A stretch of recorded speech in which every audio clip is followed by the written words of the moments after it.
We should be good soon. How's it going, everybody? I am Jason of Jason's Realm here, and today I'm here live bringing you guys my State of the NFL 2023 edition. Now, this is going to be the first series, the first stream of hopefully a stream every year or so of doing this for the NFL.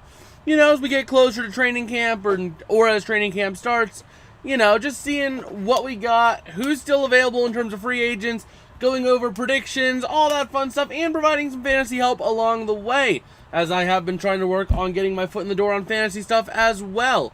But I guess, without further ado, let's just go ahead and take a look at free agency and how it still looks right now, as there is still a lot of talent available. I mean, I'm looking right now at the NFL's 101 best available, and you still have 1, 2, 3, 4, 5, 6, 7, 8, 9, 10, 11 of those players still available. Plus, there's been multiple tweets I've seen of a lot of good players who are still on the board. But let's go ahead and talk about the big elephant in the room here. DeAndre Hopkins. Where is he going to end up? There is a lot of conflicting information, so to speak. The two biggest shots, Steven saying, "Hey Jason, how you doing, Steven?" But by far the two biggest contenders are the Tennessee Titans and the New England Patriots. Now, if I were DeAndre Hopkins, I'd be saying, hey, the Patriots picked up Juju. They might be in on Dalvin Cook.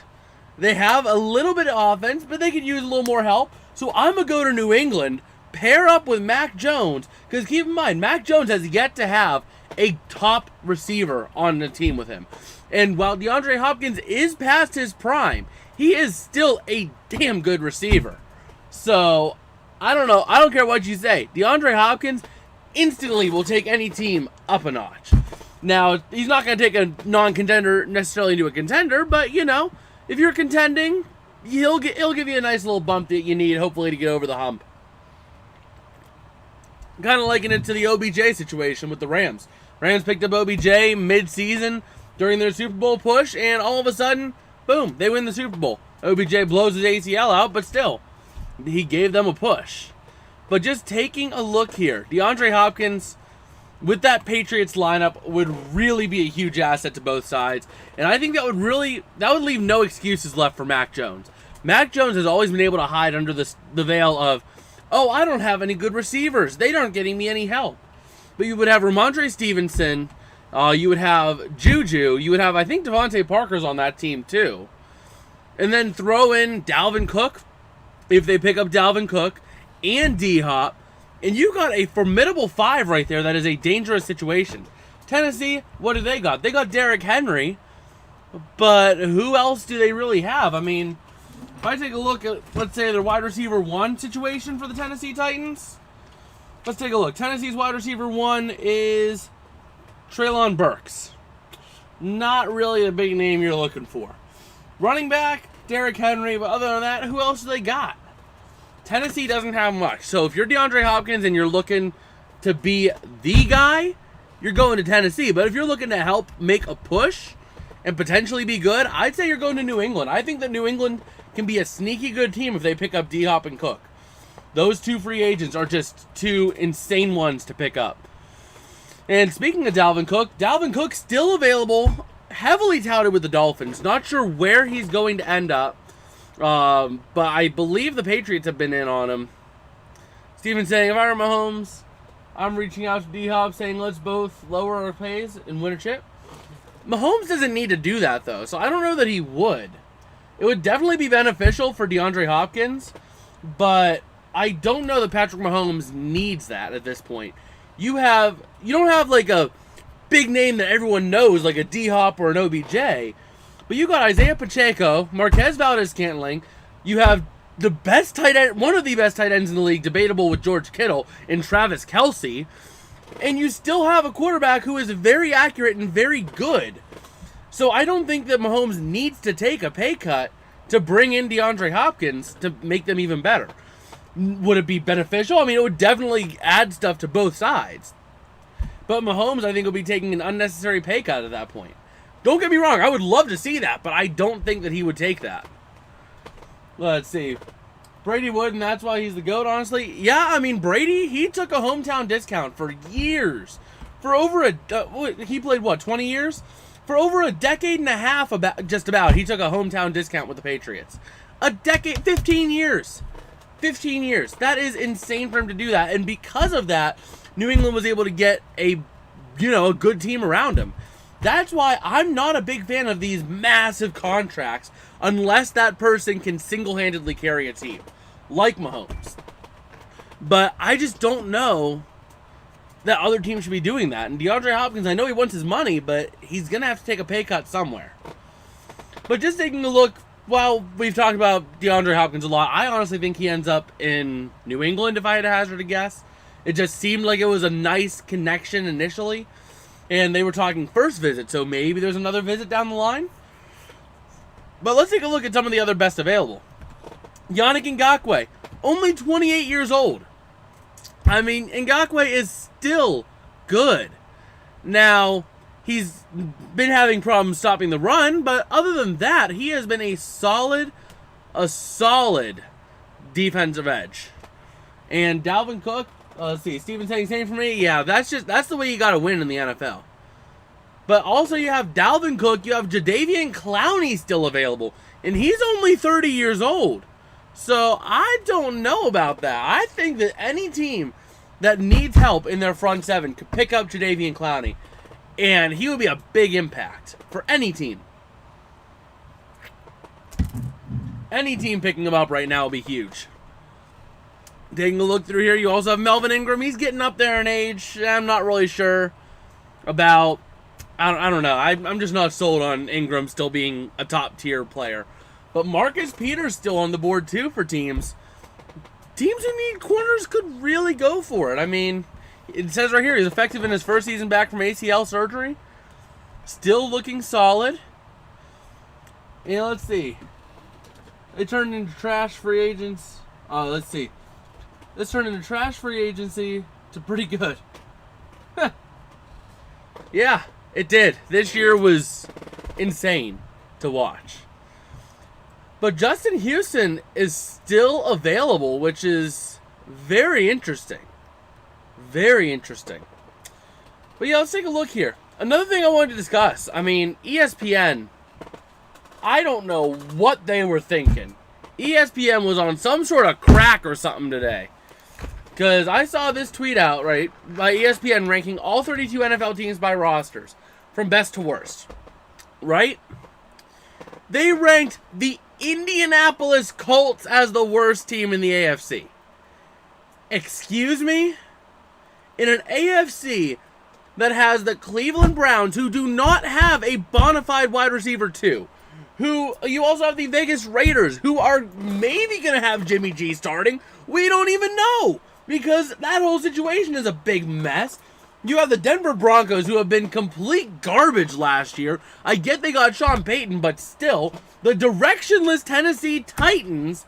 The New England Patriots with Mac Jones, who has not proven himself in the slightest. I mean, I don't know how you are thinking if you put the Indianapolis Colts as the worst AFC team. In my mind, the Colts, they're in the middle of the pack. You got Anthony Richardson, who is a very, very high upside quarterback.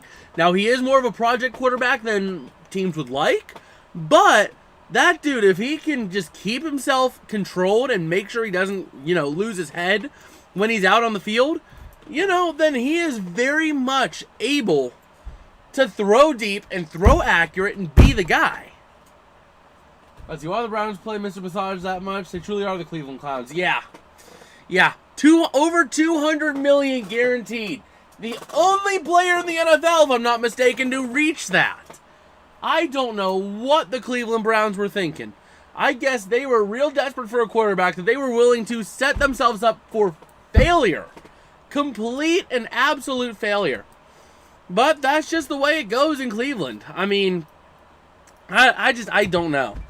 But the Colts, you have a top 15 wide receiver, maybe top 10 wide receiver one, but definitely top 15 wide receiver one in Michael Pittman Jr. You have one of the top 5 running backs in the league in Jonathan Taylor, a top rookie quarterback in Anthony Richardson, and a solid enough defense, and you're going to rank this the worst offense in the AFC. Like, come on. That is pitiful. They're only one tick above the Rams on this list. Like, you know what, for reference, let's just go through the entire list. So you have the Chiefs at number 1, number 2 Eagles, 3 Bills, 4 Dolphins, 5 Bengals, 6 Cowboys, 7 Chargers, 8 49ers, that's low for them. 9 is the Cleveland Browns, who are, I don't know why they're that high on that list, if I'm being quite honest. They have not proven themselves at all. Cleveland is where careers still go to die. At number 10, you have the Jets, 11 the Ravens, 12 the Seahawks, 13 the Broncos, 14 the Steelers. I think that's a little low for them, if I'm being completely honest. I am high on the Steelers this year. But then you have the Jags at 15, Vikings 16, Lions at 17, behind the Vikings, 18 the Giants, 19 the Saints, 20 Patriots, 21 Raiders, 22 Bears, followed by 23 Packers, 24 Commanders, 25 Panthers, 26 Falcons, 27 Bucks, 28 is the Titans, 29 is the Texans, 30 is the Colts, 31 is the Rams, and 32 is the Cardinals. But overall, I don't know what kind of crack the writers at ESPN were on in this list. The Browns, a top 10 team. No. I'm sorry, that is wrong. The Steelers barely cracking the top half? Yeah, no. They're going to be well in the top half of teams this year, especially with how weak the NFC is and how top-heavy it is. No, that's not right. You have the Texans, Titans, and Colts from 28 to 30. Excuse me? I think, honestly, the Texans are my dark horse candidate to make a push this year. Not necessarily to win it all, but I think C.J. Stroud has really been proving his stuff. Let's see. True North Packers fans saying Packers record will be 11-6. Book it. Okay, I will write that on my whiteboard real quick. Hold on. Give me 1 second. We will quote you on this. TNP. Packers 11-6. There we go. We'll see how well that ages. I'm not sold on that necessarily, but Steven saying Carsdale, bro, no chance at 11-6 for the Packers or for the Cardinals. Were you talking? Because right now the Packers, I don't know. I don't think that they have the third quarterback in progression. You know, you went from Favre to Rodgers. I don't see this as being a Favre to Rodgers-esque situation from Rodgers to Love. I don't know. I haven't seen enough of him, but in the one, I think it was one start that he got last year or 2 years ago, something like that, against the Chiefs, he did not look very good. Hopefully he was able to, you know, do make some improvements, but overall, I'm just not sold that the Packers have another one in the books, especially given how the Packers front office has been so focused on that defense and not really drafting targets for the quarterback. Your wide receiver core is one of the worst in the league, and yet you're going to focus on your defense whenever you still had Jackson Smith on the board. You're going to draft defensively when you have no other wide receivers. I don't get it. I don't get what the Packers draft philosophy has been for the past 5 years. So, I don't get it.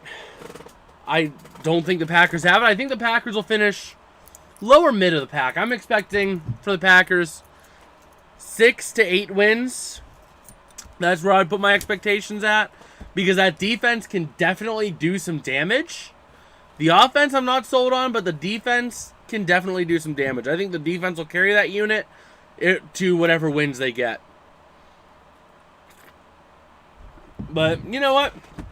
While we're talking about what I think teams will do this year, let's go ahead and go through some predictions I made. I made a set of predictions for basically preseason rankings and predictions. And we'll go, I guess, by divisions. So the AFC East, I had the New York Jets as the top in the division, followed by the Bills, Dolphins, and Patriots, with the Jets and Bills making the playoffs. I don't know if the Dolphins can stay healthy. The Dolphins hinge way too much on Tua being healthy for me to feel confident that they will be a good team this year. I'm expecting them to be about 9 wins. If Tua's healthy, 10 or 11. It's going to be tough, though, because that AFC East is going to be a bloodbath this year. I have high hopes for that whole division. I mean, I'm expecting 3 10-win teams, 3 9-win teams minimum out of that. Buffalo, New York, and Miami. But I think the AFC East is just going to be such a bloodbath. It's going to be one of the best divisions in football alongside the AFC North. And the AFC South. I mean, the entire AFC is going to be crazy this year. The Jets division is really good, I think. Yeah, it is insane. The Buffalo Bills, who are a really good regular season team.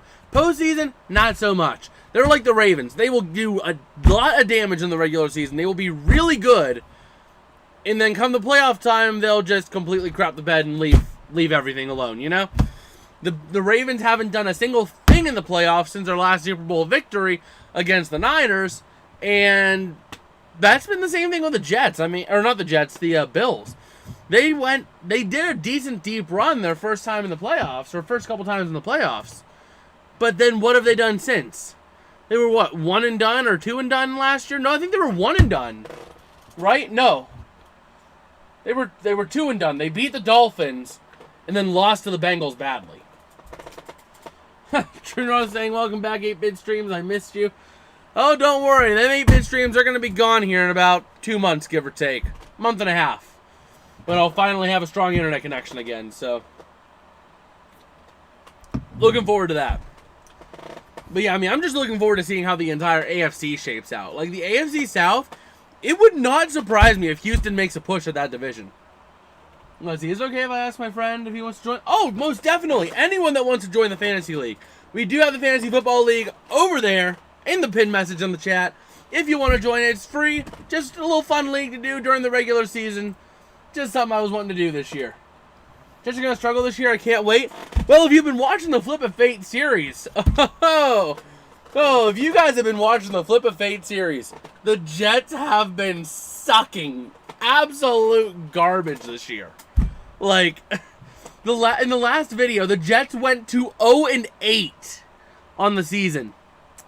0-8. It takes a lot of work to be 0-8. Like, I don't care how bad you are, but it takes a lot of work to be that bad. But, you know, that's what the coin thinks. So, whatever the coin says is what'll happen. Maybe. We'll see how the coin does this year. I will keep track of the coin as well. I will keep track and see how well the coin does this year. But, yeah, I mean, the AFC South, though, I would not be surprised if the Texans make a push at that division. I mean, it is going to be tight. The only team that's not going to be in the running, if you ask me, is the Titans. They have a near washed-up Derrick Henry. They have no quarterback, really. You have Ryan Tannehill.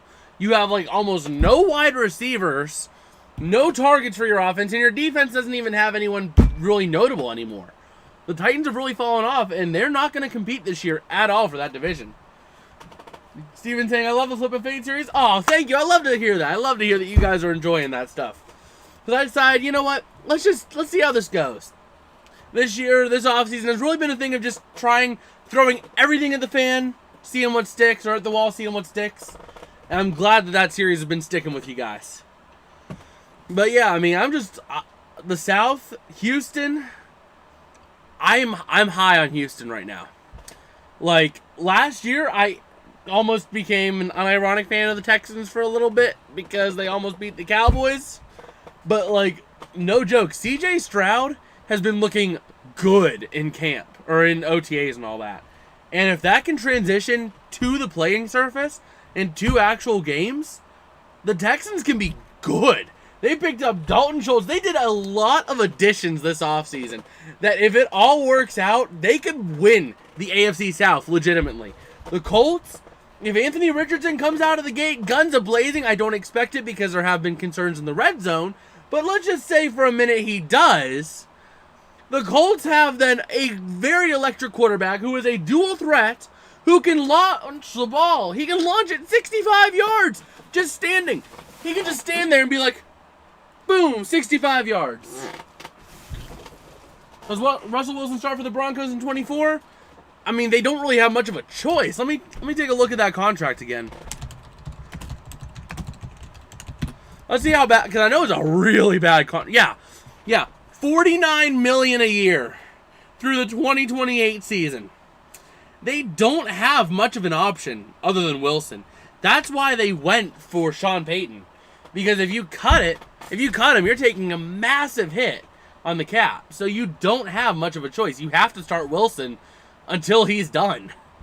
So they're going to do anything they can. They traded for Sean Payton. They tried it with Nathaniel Hackett. If they can't get anything to go, they're going to have to try something new for Wilson. Because you're paying him too much money. Let's see. Yes, because they pay him so much, I think they have... Yeah, they have to. There's no ifs, ands, or buts about it. $49 million a year is nothing to sneeze at. Especially with the salary cap. I mean, it's bad. It is bad for them. So, I don't see any way that Wilson doesn't start for the Broncos.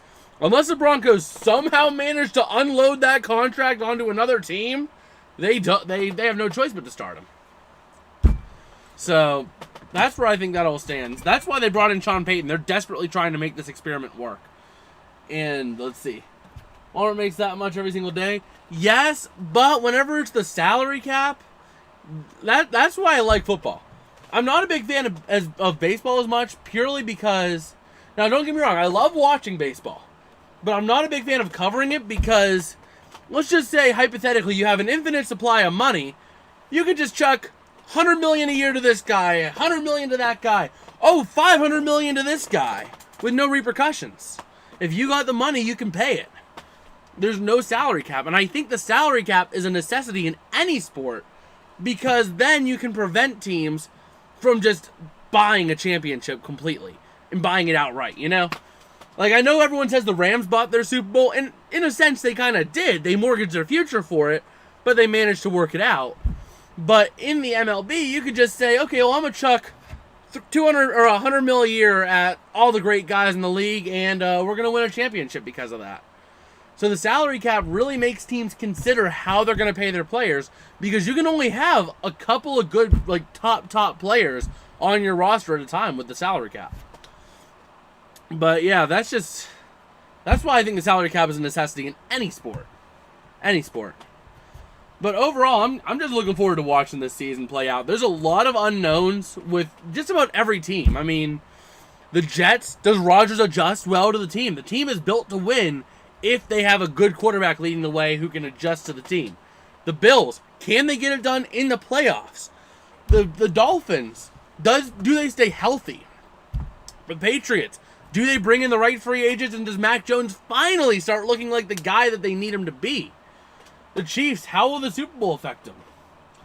Does Geno Smith turn back into a frog this season? You see, I don't think he's going to have as good of a year as last year. I think he's going to be decent. He's going to be all right, but I don't think that he's going to be as good. I know that he has a new receiver in Jackson Smith, so he has a solid 3 receivers and a solid running back in Kenneth Walker. But I don't foresee Geno Smith having the staying power. I just think that they fall off a little bit this year. Maybe make the playoffs again, depending on how it all shakes out, because the NFC is so weak this year. Like, the teams that you can think of that are really going to be good. You got the Niners, the Eagles, the Cowboys will be up there. And those are the only 3 teams I can guarantee you will make the playoffs. Everything else is up for debate. The Lions, can they get the job done, or will they end up losing close games because the defense sells? The NFC South, who's going to escape that bloodbath? I mean, you have a year 2 Desmond Ridder, you have a directionless Tampa Bay Buccaneers, you have a rookie starting for the Carolina Panthers, and you have Derek Carr with next to no weapons unless Michael Thomas can stay healthy. All you'd have is Chris Olave. So the NFC South is completely up for debate. The NFC West, yeah, I mean, the Cardinals really aren't that great, nor are the Rams. The Rams, I mean, they could do a miracle, but it's very unexpected. So the Seahawks will definitely pull second in that division. And then the NFC East, Daniel Jones, I'm not sold on him. He definitely has had a good year last year, but I want to see another year of that under Brian Daboll before I say, yes, he's the guy in New York. I think paying him that, because they got him, what, 40 or 45 mil a year or something? I think that was a little much to be paying Daniel Jones at this point. I would have loved to have seen a longer contract for 30 mil a year than what they gave him at 40 or 45 or whatever it was. Can the Lions stop betting on NFL games long enough to play their games? Yeah, that's been a whole mess this offseason. I would be trying to keep on it, but every time you think it's done, oh, the NFL's investing another wave. Okay, now that wave's done, it's another wave they're investigating. Like, I mean, it's just, I don't know what there isn't to get. Don't bet on your job, or at your job, and don't bet on your games. You know?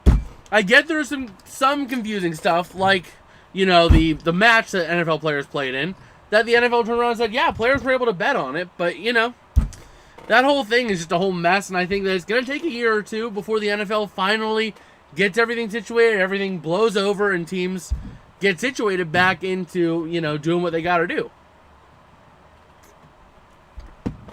But yeah, I mean, I'm just looking forward to seeing how this all plays out.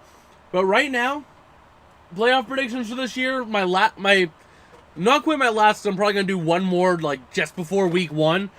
But my current playoff predictions right now, I got, on the AFC, Houston is the 7th seed, Cincinnati is the 6th seed, Buffalo is the 5 seed, Jacksonville is 4, Pittsburgh is 3. I almost put Pittsburgh at 2, but I have them at 3. I have the Chiefs at 2 and the Jets at 1. I just think that Aaron Rodgers is too solid at this point to, you know, let that team fail. But in the playoffs, on the NFC side, I had the Seahawks at 7, Cowboys at 6, Saints at 5, Carolina at 4, San Fran at 3, Detroit at 2, and Philadelphia at 1. Now, that being said, wildcard rounds, I have the Chiefs over the Texans, the Steelers over the Bengals, and the Jags over the Bills in the AFC. The NFC, Lions over Seahawks, Niners over Cowboys, and Saints over Panthers. Let's see. Steven's saying, I don't think Pittsburgh makes the playoffs, sadly. You know, Pittsburgh is really a toss-up team this year. Like, they have a lot of good talent. The question is, will they step up in year 2? I think they do. I'm high on that team. That defense is solid. You added Patrick Peterson this year onto that team. And you just did a lot to make that team better. And you have players who are going to be more experienced, like Pickens and Pickett. Jets at 1. You think my Packers prediction is crazy? Yeah, I think that if Aaron Rodgers makes the proper adjustments and he settles in nice, the Jets are built like almost like a super team with how good they are. They had the offensive and defensive rookie of the year last year. Their defense was solid. Their offense was pretty solid with Zach Wilson at the helm. And let's see here. Last year, they ended up where? The Jets, I can't remember exactly how many wins they had, but they had 7 wins. 7 with Zach Wilson leading the helm. Zach Wilson leading the charge. And you got 7 wins. And then you had Flacco come in. It was a whole mess at quarterback. You have stability at the quarterback position now. Now, if Rodgers sucks, yeah, this prediction is going to look awful. But I think Rodgers settles in and looks good. But overall, conference championships, I have the Steelers versus the Jets and the Lions versus the Eagles. With Detroit and New York meeting in the Super Bowl and the Lions winning it. Call me crazy, but I have been high on the Lions for the past 2 years. This is gonna be the year. Like, I was saying this a couple years ago. The Lions are gonna be a team to watch. They're gonna be a good team. And they are slowly putting the pieces together. And I just think this year's the year they do something special. So, I'm looking forward to seeing what they can do. They won 9 games last year, and they started out awful. They started out, what, 0-3 or something like that? 0-3 or 0-4? It was a bad start for them. I know that much. So, I think that this year they have a chance to do a lot more. And especially, I think they ultimately made an improvement across the board. You definitely are high. Nope, I'm sober. I'm sober tonight. Yeah, I made these predictions like a week ago because I knew I was going to be doing this stream at some point. So, you know, I figured I'd do that all in advance. But I've been high on the Lions for a while. And I think that this is the year they get it done. I mean, I'm not sure. Jared Goff, I know, has the Super Bowl experience. He has the playoff experience as well. So it really comes down to, can the rest of the team around him get it done? Now, I know Goff sucked in his last Super Bowl, putting up 3 points, but at the same time, you never know. The NFL's done crazier things, I'm just saying. Crazier things have happened. So we'll have to see how this year plays out. But I'm liking where things are standing with the NFL. It's going to be a good year, no matter what. It's going to be a good year and a fun year to watch. Like, I'm looking forward to seeing how week 1 goes. Week 1 is really going to be another defining week. Like, every year we always get that surprise team and they do well week 1 and nobody expects it and they think, oh, it's a fluke. And, you know, that team for me this year, there's a couple of teams that it could be for me this year. Number 1, the Texans. I could very well see the Texans making a jump this year and doing good. Especially if CJ Stroud is the most NFL-ready quarterback of this last draft class. There's definitely a huge limit for what he can do. The other team I say is the Carolina Panthers. They added talent. You had, I think you had DJ Chark, right? It was Chark, not Moore, that was with the Panthers, right? The other, I know one was with the Bears, one was with the Panthers, and I think DJ Chark was with the Panthers, if I'm not mistaken. And then you also have Adam Thielen in the mix, and I think that those 2 receivers are 2 good enough receivers that with a solid play by Bryce Young, that team could really be good this year. Do I expect it? No. Do I expect the Texans to make noise? No.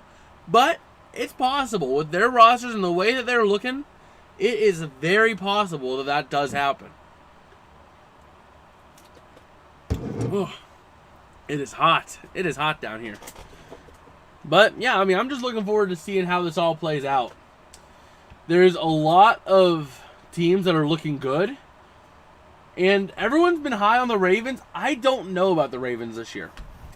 I honestly don't. I mean, they finally got receivers, but I don't know what to think of the Ravens this year.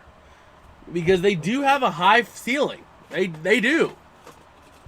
But you're in a division with Joe Burrow and Kenny Pickett.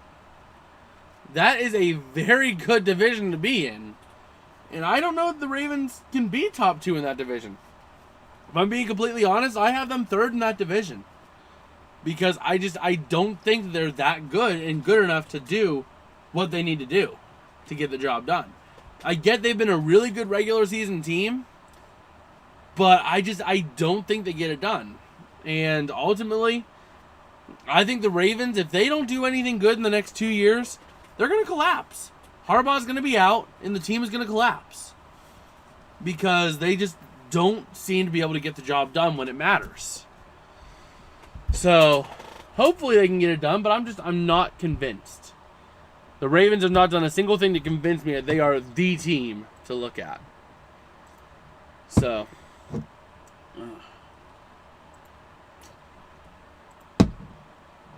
oh man. Yeah, just taking a look here, seeing what we got. No. No. Louis Riddick saying that the Seahawks are the team in the NFC. No, they're not. Geno Smith, he's good. He's getting better again. But no. They're going to do well in the NFC because the NFC is weak. But they are not the team in the NFC. Not when you have the Niners, who are a plug-and-chug team with any quarterback. I could probably quarterback for that team and they'd still win. They're that good all around. You got the Philadelphia Eagles, who are just off of a Super Bowl appearance. The Detroit Lions, who could go off at a moment's notice. I mean, there's just too much to consider. But people will think weird things. I mean, I've thought some weird things too. I have Detroit winning a Super Bowl this year. So, we'll see how it goes. But, you know, I think I've got through most of what I wanted to get through tonight. So, if we don't have much else that we want to talk about here, I might look at ending the stream here at some point in the next couple minutes. But, you know, I'll be still hanging around a little bit, chatting with you guys, talking football. all that stuff, and seeing how this all plays out. Let's see, what are you talking about, NFL and ESPN? But yeah, this year is going to be a fun year to watch. We thought last year was crazy. This year is going to be even crazier. I just have that feeling that this is going to be a weird year for football. And that it's going to be a crazy year to watch, and that no fan will want to miss. Because I've got that feeling right now. Ooh, that's a tough one. That is a tough start, bench, or cut. Just scrolling through Twitter, I found NFL and ESPN. Who would you start, bench, or cut? Sauce Gardner, Jair Alexander, and Jalen Ramsey. That is a tough one for me. I mean, I'd probably have to say, I think I'm cutting Ramsey in that situation. Starting, ooh. I think I start Sauce Gardner and bench Zaire. But that is definitely a tough one. ESPN fired everyone, so they're not talking. Yeah, ESPN, they've been imploding. They have been completely imploding because of all the rights costs increasing, and Disney is all about, oh, we need to keep this same profit margin year in and year out. So they're firing all their talent. I mean, it wouldn't surprise me if ESPN is not around in 10 years. It honestly would not. With how much they're firing and how much talent they're shedding, it would not surprise me if they're gone in 10 years. It might sound crazy because ESPN is always there, but I don't know. That's just my crazy hypothesis, you know? What's this? What round are you drafting Calvin Ridley? Ooh, fantasy talk. What round would you draft Calvin Ridley? That is an interesting situation. I'm also looking forward to seeing how fantasy plays out this year. I'm looking to get the fantasy league going, see when we get draft and all that fun stuff. I might go live for the draft whenever we do it, if I'm being honest. If we can get enough people in that fantasy league, I might just say, hey, we're going to go live for the draft, and we'll talk what's going on. And this chair is sinking. And we'll just talk about what's going on during the draft as we do the draft. I'm looking forward to doing that, hopefully. Oh, man. But yeah, I'm just looking forward to seeing this and how this year plays out. Let's just take a look. Not really seeing a lot. Yeah, I mean, right now we're kind of at that dead spot for the NFL, you know? We're like past OTAs, but not to training camp. There's no real big news coming out. There's a couple of these dead spots in the year, and we're doing what we can. But also, I did want to make a little announcement while I am here. Just thought about this on the whim. I am going to be starting a new series where I'm going to be ranking every NFL team. It's going to be a multiple part series. Ranking every NFL team by their best at each position. So I'm going to have a video on NFL teams ranked by quarterbacks, ranked by their top running backs, top wide receivers, tight ends, linebackers, corners, and safeties. So I've made my quarterback list. I think it's a solid list. I've started on my running back list. I've made my selections as to who I'm picking for each team. So I'm looking forward to, getting that done. Hopefully start that series up maybe this week, maybe next week at the latest, hopefully. But I did do a lot of work on that Flip of Fate series, so those will definitely be coming your way. But I think at about this point, I've gone through everything. We're not really looking to talk about much else NFL-based, so I think I'm probably going to call it here. Remember, tomorrow at 5:30 p.m. Eastern, as always, we will be having a new Flip of Fate video coming out, this one being for part 10. And this part is another interesting part. Do the Jets finally get their first win? Let's see. Honestly, I'm still enjoying the NFL break. It's nice, but it's also tough. Like, for people in my situation where I'm trying to keep up with the content, it's tough because there's not really a lot to do. I'm trying my best with all these different series, just throwing everything at the wall. Like the fantasy football stuff, I'm going to try to get another video on top fantasy prospects out this week. And Flip of Fate, doing that, taking us right into August. Because looking at the schedule for it, the end of Flip of Fate will come pretty much the first week of August. So looking forward to doing that. But honestly, I mean, for me, I'm driven by football. Football has always been the big thing for me growing up and everything. It's always been my thing. So, like, even during the week, like, whenever I was in school, I lived for Sundays. I was like, is it Sunday yet? Okay, I don't care. Which is weird, because, always in school, you're like, oh, we want it to be Friday night. But I'm like, no, I want it to be Sunday, the day before school. Because that's just the way it was working out. Football was always my thing and all that fun stuff. But, breaks are nice. Breaks are much needed to prevent burnout. And that's why I think that this month is a nice decompressing month.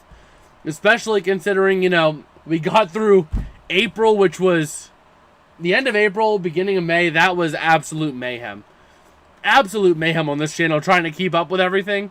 I managed to do it, but, that was chaos. Because I had my last week of classes, final projects, final exams, the end of the XFL season, the start of the USFL season, on top of other stuff and news stuff I was trying to do. I managed to keep up with it, but it was crazy. Absolutely crazy to do. But, this is stuff I enjoy. I enjoy watching football. I enjoy keeping up on the football stuff and seeing how things play out. So, I enjoy doing this. I'm hoping to keep on doing this year.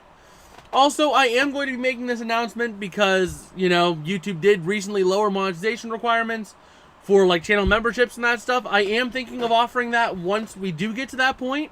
So, if you guys have any ideas that you would love to see for potential channel memberships, let me know. I'm all ears. Oh, let me raise this back up.